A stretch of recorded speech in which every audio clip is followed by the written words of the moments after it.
صباح الخير عليكم يا حبايبي، صباح النور. هتشوفوا معايا النهارده روتيني اول ما بصحى من النوم بعمل ايه. طبعا زي ما انتوا شايفين ده الشباك بتاع اوضه النوم بتاعي. انا متهيأله مفيهوش شيش، فطبعا النور بيدخل لي على طول نهار. دي حاجه كنت انا قلقانه منها قبل كده، بس اتعودت عليها وبقيت يعني مش قادره ان انا اصحى من غير ما الاقي النور في وشي كده. تابعوني وان شاء الله يا رب نستفاد من الكلام اللي انا اقوله. اول حاجه ان انا اول ما بصحى من النوم لازم افتح الشباك، لازم عشان اشم هوا ربنا كده، بيبقى ليه رونق تاني وحياه تانية. زي ما انتوا شايفين الشمس حلوه النهارده. طبعا انا هدخل اغسل وشي واشرب ميه وامشي على المشاية نص ساعه، وبعدين اصحي ولادي وهعمل لهم الفطار ويروحوا الحضانه. زي ما قلت لكم يا بنات، انا شربت واحده زي دي حوالي كوبايتين ميه ومليتها تاني واخدها معايا وانا همشي. طبعا طول ما انت بتمشي وبتشربي ميه ده بيساعد على انك يبقى عندك طاقة اكتر، ما بيخليكيش تكوني متضايقة. ما تحسي اول ما تحسي ان ريقك بينشف تاخدي بق ميه الطاقة بتاعتك تتجدد. انا طلعت امشي اهوت شوية. طبعا انا مش هشغل التلفزيون عشان الاولاد لو شغلته هيصحوا ومش هعرف امشي النص ساعة بتاعتي. اخلص مشي بقى ونروح نفطر سوا. انا خلصت مشي يا بنات، وطبعا صحيت ولادي، واللي لبس بسرعة واللي بيعيط واللي بيشد واللي مش عايز يصحى. كانت ساعة جميلة جدا كلها زعيق وكده. يلا بس الحمد لله ربنا يخليهم، هما نور عينينا الاتنين. هعمل معاكم نسكافيه. انا يومي بيبدأ بعد ما العيال بتمشي بقى خلاص، يعني انا يومي بقى ايه، بحس اللي هو من الساعة مثلا 8 لغاية الساعة 12 بحس ان انا بقى ايه، يعني ده يومي بقى، ده بتاعي ال4 ساعات دول. فطبعا اول حاجة هعملها ان انا دخلت الحمام غسلت سناني وهشرب النسكافيه بتاعي. لازم اشرب نسكافيه اول ما اصحى من النوم. هعمل نسكافيه والفطار واقعد اتكلم معاكم في موضوع ليه القناة اسمها يوميات مطلقة، وليه انا كان هدفي منها ايه. ناس كتير ايدتني وناس كتير عرضتني، وان شاء الله انا يعني همسك العصاية من النص وقررت ان انا اغير القناة. بس طبعا هسمع ارائكم تاني وهعمل وهشوف ايه الحاجة اللي كمية الناس اكتر، مين اللي اسيب القناة كده ولا اغيرها. انا بشرب نسكافيه عادي. التلاتة في واحد ممنوع، الكوفي ميكس ممنوع، اي حاجة فيها كريمة او سكر ومبيض وكريمر والكلام ده لا، ممنوع خالص. الحاجات ديت مضرة جدا بالصحة، غير ان هي بتعمل زيادة في الوزن، بتعمل امراض كتير مش كويسة على مدار السنين. بتجيب لا قدر الله كانسر. فيها مادة انا مش متذكرة قوي، بس اللي هي الاي 6 تقريبا، دي مادة مش كويسة. بيحطوها برضو في السكر اللي هو بيكون فيه سبرتام. فبنات اتعودوا ان انتوا تشربوا نسكافيه عادي زي القهوة. اللي مش بيحب القهوة يشرب نسكافيه عادي خالص. وتضيفي عليه لبن خالي الدسم و... وتبقى حاجة صحية. تحطي سكر ما تحطيش سكر، دي حاجة ترجع لك. انا طبعا بضيف سكر زي ما قلت لكم قبل كده. السكر ده انا كنت باخد كيس ده على مرة واحدة، وساعات كنت باخد كيسين في الكوباية. دلوقتي بشرب الكيس ده على 3 مرات، يعني بستعمله 3 مرات في اي مشروبات انا بشربها. فمرة في مرة هتتعودي على طعم السكر يكون قليل. وعلى ما اللبن يسخن انا هاكل بيضة النهاردة، مش هحط فيها تركي ولا كده لان ماليش مزاج خالص. هحطها في الميكرويف على طول. زي ما انتوا شايفين انا حطيتها في الطبق، احطها في الميكرويف على طول، يعني مش هضيف لها اي اضافات ولا زيت ولا اي حاجة.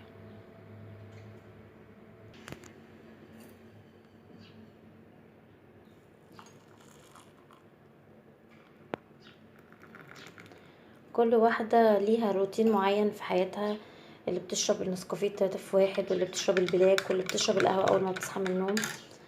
أنا بصراحة بشرب النسكافيه وبعدين بفطر. بس ما بعملش كده غير لما يكون اليوم بتاعي عادي ما فيهوش تنشيف. وطبعا انا هتكلم معاكم على التنشيف واقول لكم هو ايه. ويا ريت تستمروا عليه لمده اسبوع، حلو جدا.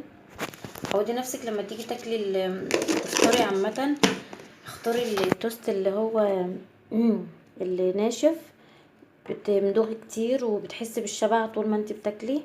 انا اخدت واحده بس لان انا هاخد كمان بعد 4 ساعات، هاخد واحده كمان واحط عليها زبدة فول سوداني او معلقة عسل ابيض. ده بعتبره سناك، يعني العسل او زبدة الفول بعتبره سناك. وزي ما انتوا شايفين انا حطيت السكر خلاص اهو، اتبقى شوفوا شوية اهو. بسيب بقى الكيس كده بعد شوية وبعينه. انا هروح افطر معاكم دلوقتي وهتكلم معاكم في موضوع الموضوع بتاع ليه سميت القناة كده. اولا انا هدفي في القناة ان انا كنت اكلم فئة معينة من البنات، وهي فئة المطلقات.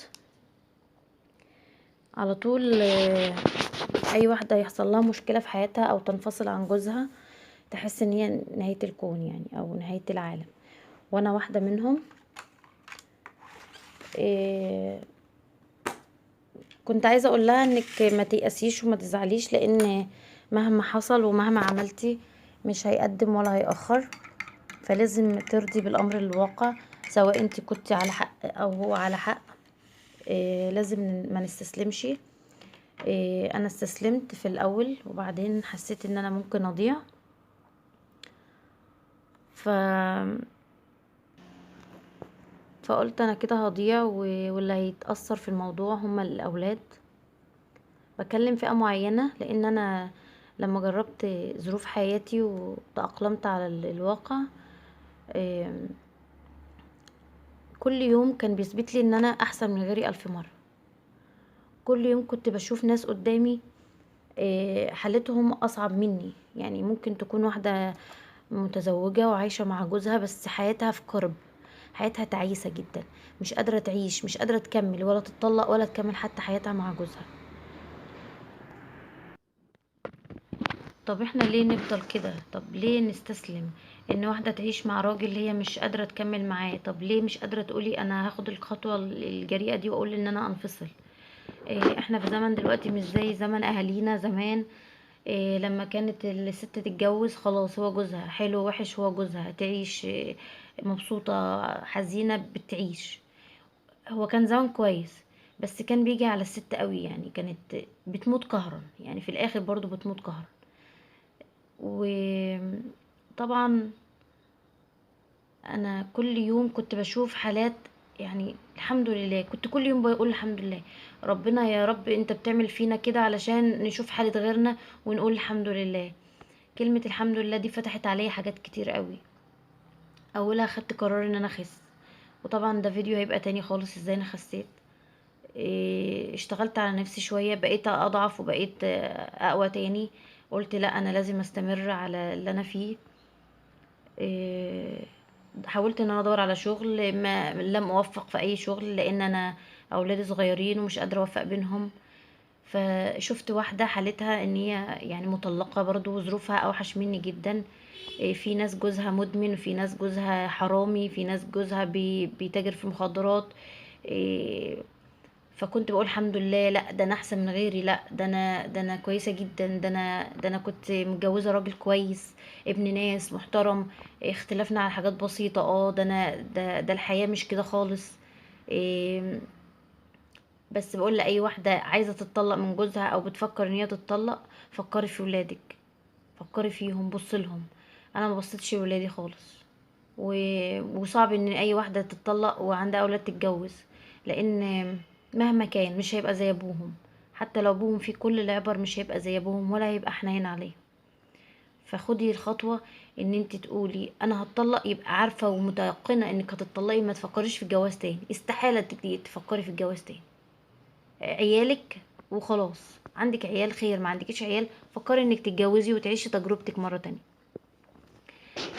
العيال يا اولاد العيال وبالذات لو عندك بنت، دي حاجة صعبة جدا يعني. فناس كتير هاجمتني ليه مسميه القناة كده. انا سميتها عشان كنت عايزة امشي القناة بتاعتي على سيستم معين، ان هو انا هكلم الفئة المطلقات واحدة واحدة ازاي تقومي وتقفي على رجلك. لكن انا مرت السنين ودخلت في عالم اللياقة والتغذية وكده، فده بقى شغلي وبقت واخد كل تفكيري. فلقيت ان القناة هتتحول من ان انا اتكلم مع فئة المطلقات، ان انا اخليه بيت صحي كله اكلات صحية، مشروبات صحية، تمارين. برضو هنتكلم وندردش في اي مشكلة ممكن تواجهنا في الحياة. ف... فقولولي للمرة الأخيرة، ومش هتكلم بعد الفيديو ده ولا هقول تاني موضوع يوميات مطلقة انا سميته ليه. ناس كتير بعتت لي رسائل خاصة وبتهاجمني، كلمة مطلقة دي مش كويسة، لا بالعكس ده احلى حاجة. ان ابغض الحلال عند الله الطلاق. ان ما كانش حلال ربنا ما كانش هينزله في القرآن. ربنا نزله ابغض الحلال، يعني اخر حاجة ممكن تفكري فيها هي طلاق. فاخر مره هقول لكم انا هستمر في القناه على هذا الاسم ولا لا، وهعمل زي اشوف كام اعداد اكتر ولا لا. وصدقيني انت احسن من غيرك، وقولي الحمد لله واشكري على نعمته وفضله. زي ما ربنا بيضيقها قوي بيوسعها قوي قوي قوي.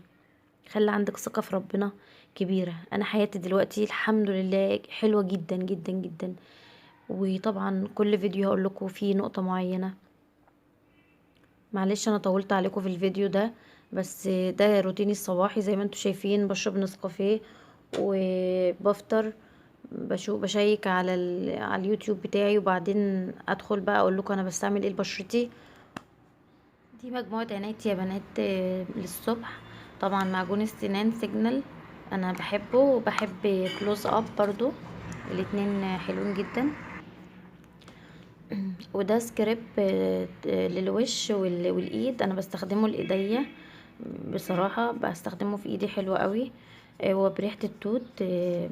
هو كان من اورفليم، بس انا مش هجيبه تاني لان اولا كمية قليلة جدا وغالي جدا، وبحس ان هو يعني بينعم بس في التوقيت ما بتعملي، وبعد كده عادي يعني ما بيعملش اي حاجة تانية خالص. ده طبعا غسول الوجه بتاعي اللي بستخدمه كل يوم. هو حلو جدا عاجبني فوق ما تتخيلوا، بيعطي نضارة للبشرة. اول ما بحطه بغسل وشي بحس ان بشرتي منورة كده. الحمد لله انا وشي انا بيضة يعني مش سمرة ولا قمحية. بس بعد ما بيديني لون فاتح ورايق كده، وبعدها بقى بساعتين كده بيبقى البشرة العادية بتاعتك، بس هو نضيف جدا. بستخدم بعده مية ورد، بس انا حطاها في التلاجة نسيت اجيبها. بعد ما بخلص خالص بس احط شوية مية ورد كده على وشي بقطنة. وطبعا دي المضمضة بتاع السنان، باخد الغطا ده بملاه وبتمضمض بيه. وده مزيل عرق حلو جدا برضو، بلو نايت عجبني وخلص ومش لاقيه تاني منه، مش لاقيه نفس النوع. وزيت اللافندر باخد نقطة منه على ايدي وعلى رقبتي على وشي وعشان يبقى جسمي ريحته حلوة بالنهار. اي استفسار انا تحت امركم، وما تنسوش طبعا تعملوا لي سبسكرايب ولايك للقناة. اشوفكم على خير ان شاء الله في فيديو تاني. باي باي.